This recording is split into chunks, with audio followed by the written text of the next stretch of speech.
రంగారెడ్డి జిల్లా షాద్నగర్ పట్టణ కేంద్రంలో ఆయా ప్రభుత్వ శాఖల్లో నిర్వహించిన 79వ స్వాతంత్ర దినోత్సవ వేడుకల్లో ఎమ్మెల్యే శంకర్ ముఖ్య అతిథిగా హాజరయ్యారు.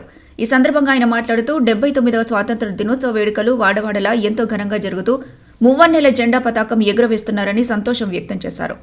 అఖండ భారతదేశంలో స్వేచ్ఛ సమానత్వం ఎంతో అవసరమని అన్నారు. నేడు పొందుతున్న స్వాతంత్ర ఫలాలు అందరికీ సమానంగా అందినాడే తన దృష్టిలో నిజమైన స్వాతంత్ర్యమని తెలిపారు. అసమానతలకు తావు లేకుండా చూడాలని అన్నారు.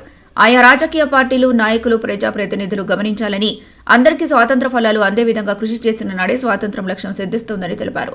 కింది స్థాయి ప్రజాప్రతినిధి నుండి భారత ప్రధానమంత్రి వరకు సమానత్వంతో సంక్షేమ ఫలాలు అందే విధంగా కృషి చేయాలని కోరారు.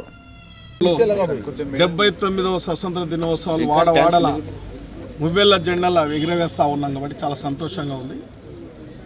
ఇలా భారతదేశంలో ఇదొక అఖండ భారతదేశం.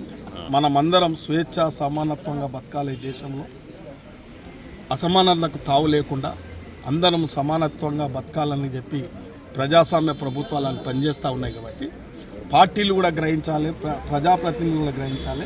అందరికీ సమానత్వం కల్పించినప్పుడే నిజమైన స్వాతంత్ర ఫలాలు అందినట్టు. కాబట్టి చిన్న స్థాయి ఒక చిన్న ప్రజాప్రతినిధి మొదలుకొని ప్రధానమంత్రి వరకు కూడా స్వాతంత్ర ఫలాలు అందరికీ అందించాలని చెప్పి నేను కోరుతా ఉన్నా. ప్రతి ఒక్కరిని ఆ దిశగా మనం అందరం ప్రయత్నం చేయాలని చెప్పి మరొకసారి స్వాతంత్ర దినోత్సవం శుభాకాంక్షలు.